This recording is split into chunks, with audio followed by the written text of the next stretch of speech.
বিসমিল্লাহির রহমানির রহিম। পাড়া মহল্লা অলি গলি যেখানেই যাবেন সেখানেই দেখতে পাবেন অসংখ্য ফার্মেসি, যেখানে কোনো রেজিস্টার ডাক্তার ছাড়াই নিজেদেরকে ডাক্তার পরিচয় দিয়ে দেদারসে জীবন রক্ষাকারী ওষুধ থেকে ধরে সমস্ত ঔষধ বিক্রি করছে।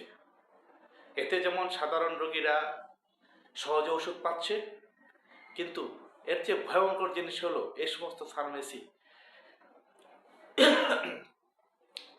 বিশাল অংশের একটি নকল ঔষধ সাপ্লাই করে থাকে।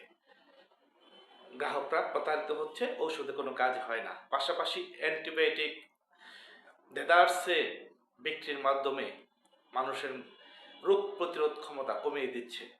আমরা যতটুকু উপকার হচ্ছি তার চেয়ে বেশি অপকার হচ্ছি। মাদকের চেয়েও এসব ফার্মেসি আমাদের সমাজের জন্য ক্ষতিকর।